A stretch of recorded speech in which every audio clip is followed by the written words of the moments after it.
siga kuusoo waxa way kuusoo saaray hadaad tagta halka wuxuu ku siiyey lacag 100 kuna waxaasoo dhan ma doonayna anagu laakiin waxaan doonaynaa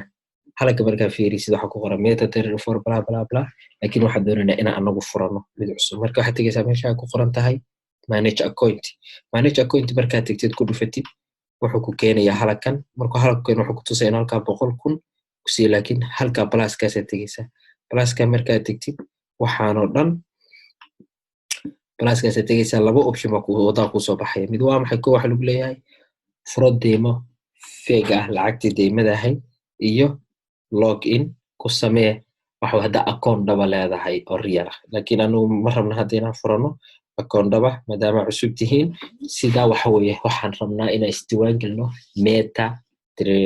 qaybta deemada oo kale deemada halkan oo kale ku imaanaya waxa ku leeyahay soo hel broker buu ku leeyahay marka broker soo heshaa broker marka soo hesho waxa ku qoraysaa marka broker ka rabta magaciisa hadana waxa dooranaynaa IC market demo 3 baa dooranayna kadib halkan uu ku siinaya kow magacaaga iyo magacaabaha ku qoraysaa numberkaaga emailkaaga lacagta gaaraysiga rabti leveragekaaga iyo depositka kadib waxaan ku qorayaa magacayga oo ah Ahmed Ahmed Darwish Ahmed Darwish marka aad ku qortid waxa ku soo baxaya hadaday markaan ku qoro Ahmed Darwish halka waxa ku qoraysaa iyadana numberkaaga ku qoraysaa halka goobtana halka waxa ku qoraysaa emailkaaga ahmed.batalale@gmail.com baa ku qoraysaa halkan marka inta ku qortid meesha tan imaanaysaa waxaad dooranaysaa currency-ga USD leverage-ka way dooran yahay iska dhiganaya deposit waxa ka dhiganayaa 3,000 baa ka dhigtay 3,000 maadaama deposit ka dhigtay wixii dhan create account waxa samaysmatay abuuray account-kay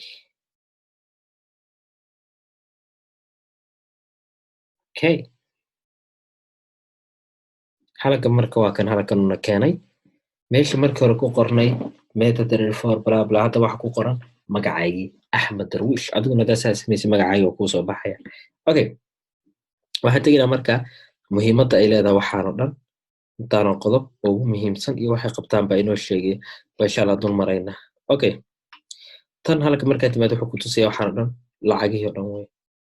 laba iskula socda aad ku trade gareynaysay waxa ay qabtaan muhiimadoodana waa idin la wadaagaya qaabka u geliso adeegsanaysa qaybtan ay imaanaysaa meeshan waa chartigi halkan aad rabtid lacag inaad fiirisid oo kale USD JPY baa tagaysaa hadda waxa joognaa 5 minutes 15 minutes baa ka dhigan kartaa time frame ka halkaas ka bedelaysaa 4 hour 1 hour waxa tagaynaa marka qaybta ku xigta oo halkan waxa uu jeegtaa inuu nasiiyo balance-geena 3,000 inuu nasiiyo equity-geena inuu nasiiyo 3,000 free margin-geena inta nasiiyo 3,000 nasiiyo marka qeexi doona gadaal baa ka qeexi doona waxa kan oo dhan iyo xigeen hadda marka lacag baan igu jira xag marka lacag inaan ku soo darsado xagee tagayaa halkaas aad tagaysaa pluskaas meesha pluskaas aad tagaysaa meesha pluska marka tagto ku dhufanaysaa lacagta hadda iga maqan waa maxay waa GBP JPY soo kala iga maqan GBP JPY baan GBP JPY marka tagtid click waa ku siinaysaa oo ku dhufsanaysaa oo halkaas ay soo fuul GBP JPY baan leeyahay new order baan leeyahay waxa ku gelayaa 0.0 waxa ku gelayaa inta aan gelin marka suuqu wuxuu u qaybsamaa laba wax suuqa kali mar uu yahay suuq aad hadda galaysid oo aad ku galaysid sell ama buy oo aad hadda galaysid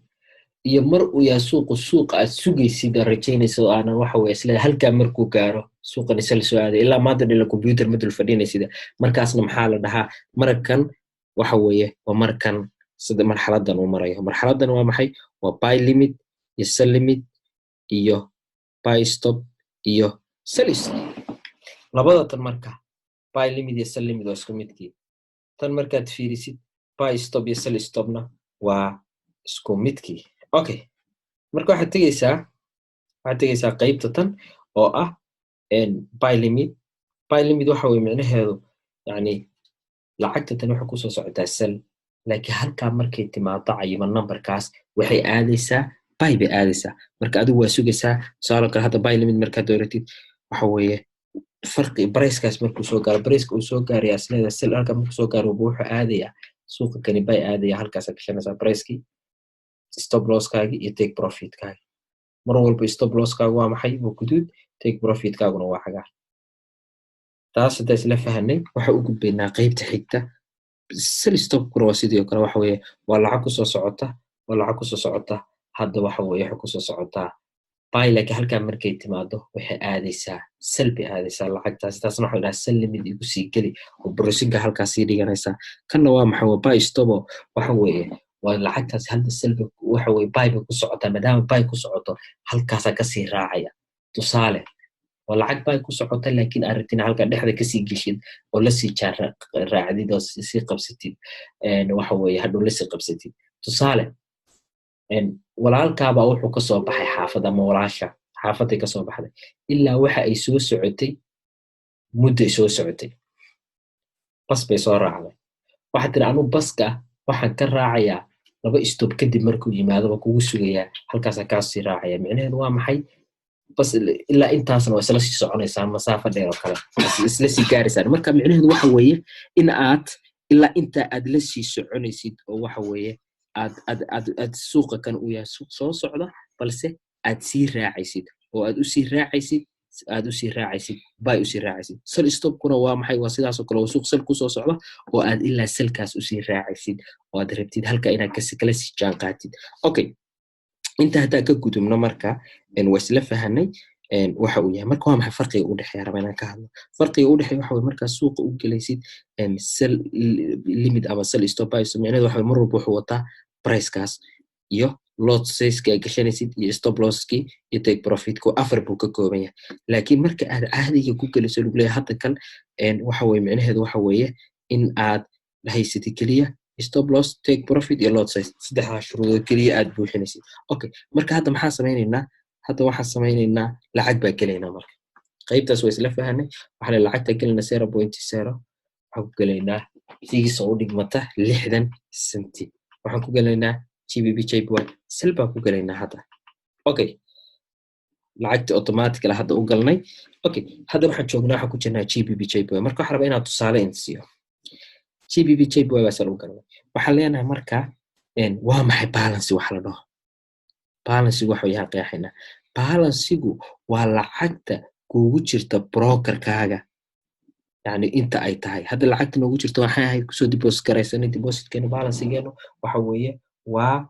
3,000 maadaama 3,000 tahay balance-geenu equity-guna waa maxay waxa la dhaho equity-gu waxa weeye balance-gaaga marka laga jaro ama lagu daro markaas adoo ka duulay trade-ka marka kuu furan oo cayiman marka laga jaro ama lagu daro hadda waxa noo furan GBP JPY